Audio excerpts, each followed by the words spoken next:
Assalamualaikum warahmatullahi wabarakatuh. Bagaimana kabar rekan-rekan hari ini? Mudah-mudahan baik semua ya. Saya Depi Nur Halimah dan rekan saya Dede Anggi. Kami dari PC 4 Karyawan akan membahas materi perangkat lunak sistem pada mata kuliah Informasi and Communication Technology atau disingkat ICT. Mata kuliah ini diampu oleh Bapak dosen Imam Dwi Putranto MH. Baik, langsung saja ke pembahasan materi. Perangkat lunak sistem atau sistem software adalah program yang digunakan untuk mengontrol sumber daya komputer baik yang internal misalnya RAM atau yang eksternal misalnya printer. Perangkat lunak ini mempunyai peranan sebagai perantara antara program aplikasi dan perangkat keras komputer. Dalam perangkat lunak sistem ada macam-macamnya, yaitu terdiri dari 5 macam. Yang pertama yaitu sistem operasi software platform, yang kedua utilitas, yang ketiga device driver, yang keempat penerjemah bahasa, dan yang kelima pemrograman berbasis blok. Selanjutnya kita bahas satu persatu macam-macam perangkat lunak sistem. Yang pertama, sistem operasi atau software platform. Sistem operasi adalah perangkat dasar berfungsi sepenuhnya mengendalikan sistem komputer yang mengandung sejumlah program dan beberapa program tergolong sebagai utilitas. Selanjutnya fungsi sistem operasi. Sistem operasi mempunyai 3 fungsi utama, yaitu yang pertama manajemen proses, yang kedua manajemen sumber daya, dan yang ketiga manajemen data. Sistem operasi juga umumnya mempunyai sarana untuk mengelola keamanan dengan ciri mengharuskan pemakai memasukkan nama pemakai dan password sebelum mengakses komputer. Sistem operasi adalah program sehingga perlu dimuat ke dalam memori sebelum program ini berfungsi. Nah, proses pemuatan sistem operasi ke memori utama komputer disebut booting. Proses ini dilakukan secara otomatis ketika komputer dihidupkan. Sebagaimana diketahui, salah satu fungsi dari BIOS adalah booting.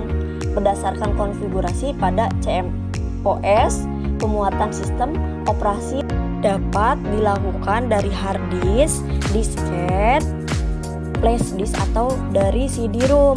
Nah, selanjutnya macam sistem operasi. Sistem operasi sangat beragam dan berbeda antara satu platform dengan platform lainnya.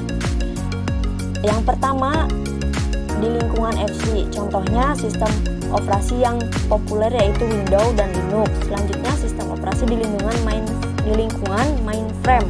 Contohnya sistem operasi yang paling umum digunakan yaitu MPS atau Multiple Virtual System.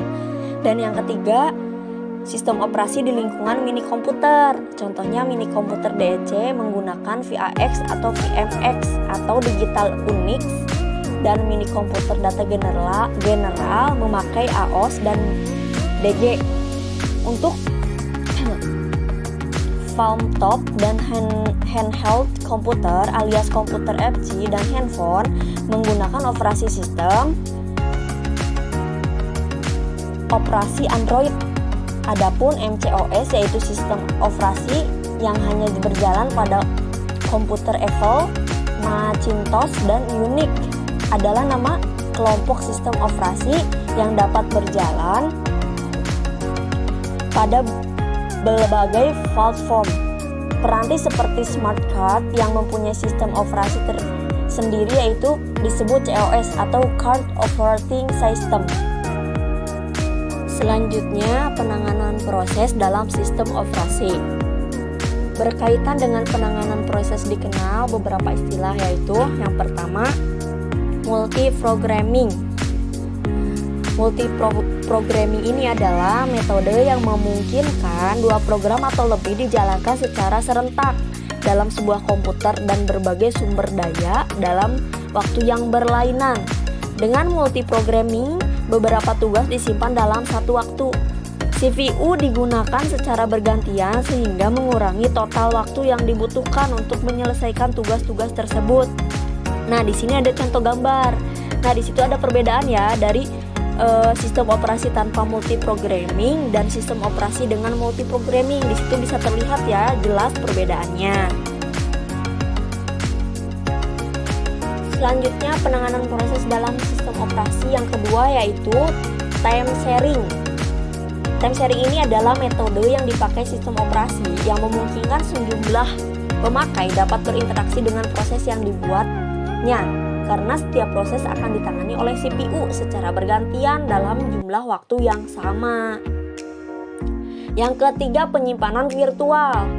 Penyimpanan virtual yaitu suatu metode yang menangani sejumlah program dengan membagi program-program tersebut ke dalam bagian-bagian yang lebih kecil dan berukuran sama dengan hanya sebuah bagian dari setiap proses yang ditaruh dalam memori utama per satu waktu. Bagian kecil yang dimuat per satu waktu dari sebuah program disebut dengan satu halaman. Oke, selanjutnya yaitu multitasking.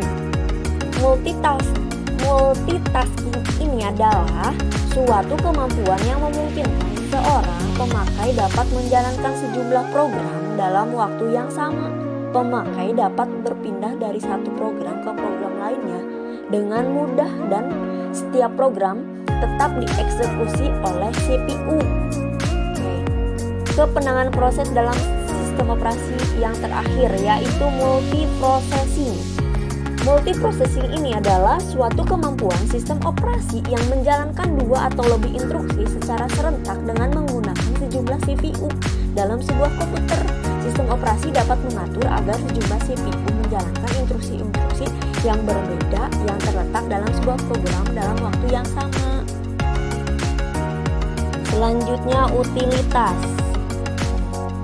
Utilitas adalah yang bermanfaat untuk melakukan kegiatan yang berhubungan dengan sumber daya sistem. Di lingkungan Windows, program-program seperti ScanDisk secara otomatis disertakan dalam komputer ketika program Windows diinstal. Namun ada juga yang harus diinstal sendiri karena bukan bagian dari operasi sistem, seperti program antivirus, MCAPI yang bukan dari bagian Windows. Nah, dari utilitas ini ada beberapa penggolongan menurut utilitas yang dilakukan.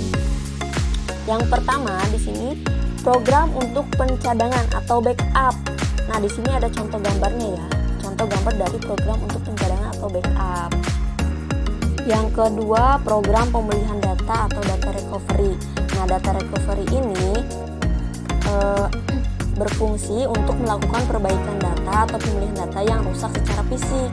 Di sini ada contoh program untuk melakukan perbaikan data pada kerusakan hard disk. Nah, di sini contoh gambarnya ya, kita lihat.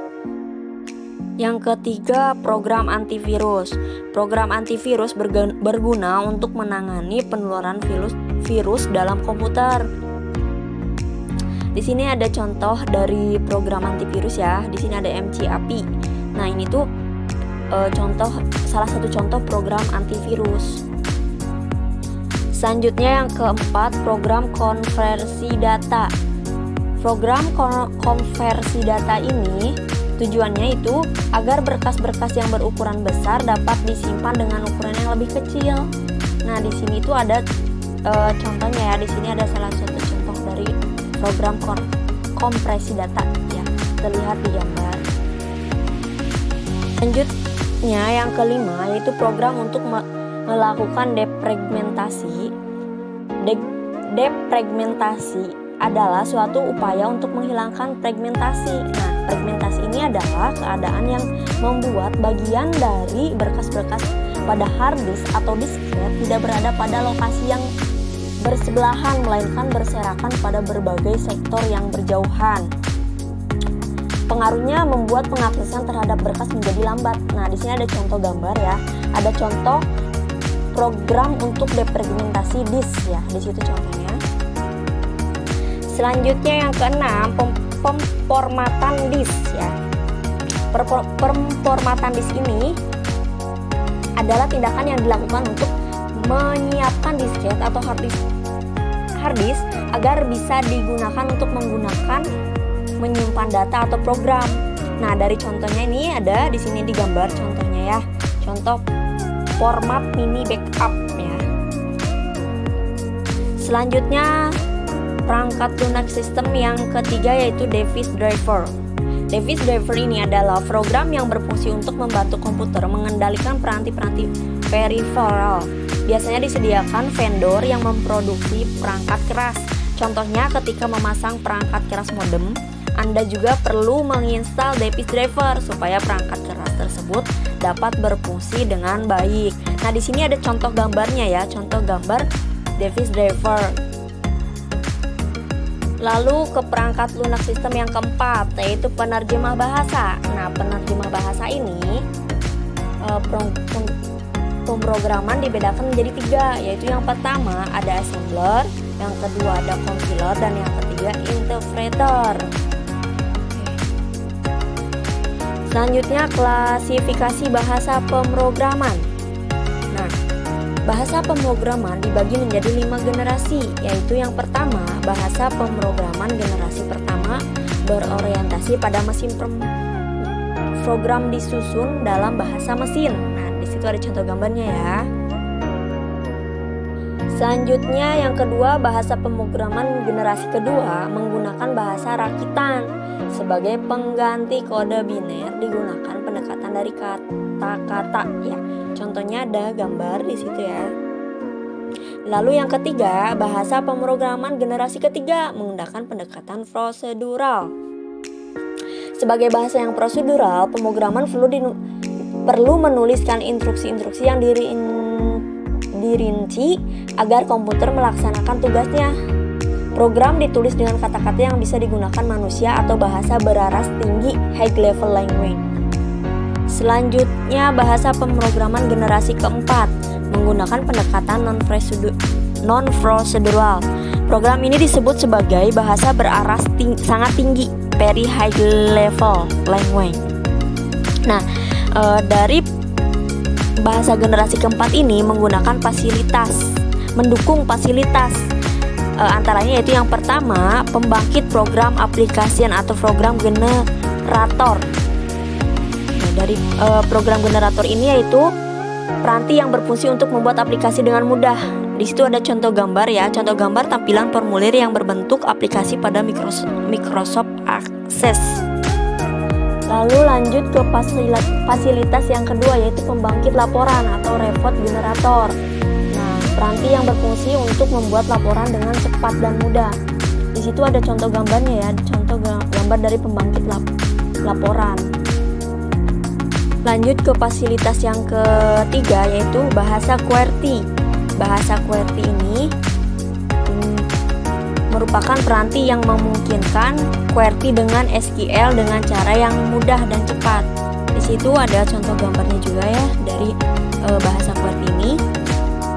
Lalu yang keempat yaitu pembangkit gambar atau grafik generator, merupakan peranti untuk menyajikan data dalam bentuk grafik. Selanjutnya di sini ada beberapa contoh bahasa dalam generasi keempat, yaitu yang pertama Oracle, yang kedua Informix, yang ketiga Sybase, yang keempat Powerhouse, yang kelima Access, dan yang keenam Focus. Nah, itu semua ini adalah contoh bahasa dalam generasi keempat. Selanjutnya kita akan bahas bahasa pemrograman generasi kelima. Bahasa pemrograman generasi kelima ini merupakan kelompok bahasa-bahasa pemrograman yang ditunjukkan untuk menangani kecerdasan buatan atau artificial intelligence. Kecerdasan buatan adalah disiplin dalam ilmu komputer yang mempelajari komputer menirukan kecerdasan manusia. Nah, ada beberapa aplikasi kecerdasan manusia, yaitu ada ini. Yang pertama yaitu pemroses bahasa alami atau natural language process. Yang kedua pengendali robotika dengan sensor mata. Yang ketiga aplikasi sistem pakar atau export system. Pemrograman berbasis blok. Pada akhir dekade 2000-an muncul pemrograman yang berbasis blok. Konsepnya adalah seperti blok yang dipakai anak-anak untuk menyusun berbagai model seperti bangunan dan mobil. Stretch. adalah bahasa pemrograman yang ditunjukkan untuk anak-anak agar mereka bisa membuat program tanpa harus mempelajari penulisan kode teks. Mereka cukup merangkai blok-blok penyusun program yang tersedia di Stretch dan dipakai untuk permainan amunisi dan program kreatif lainnya. Program ini dikembangkan pertama kali tahun 2006 di MIT Media Lab. Program ini tersedia untuk Windows, Mac, dan Linux. Bisa dilihat untuk contohnya di gambar.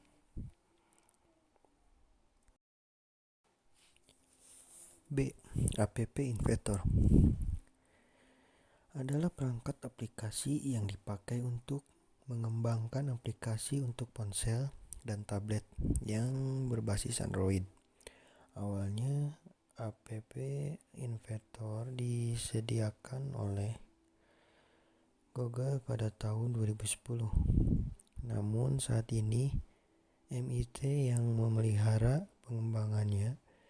Pembuatannya serupa di Stitch. Aplikasi disusun menggunakan sejumlah blok.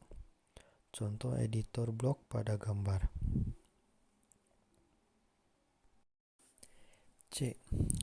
Alice adalah perangkat lunak buatan Universitas Carnegie Mellon yang ditunjukkan untuk mempelajari pembuatan aplikasi grafik berdimensi 3. Contoh tampilannya ada di gambar ya.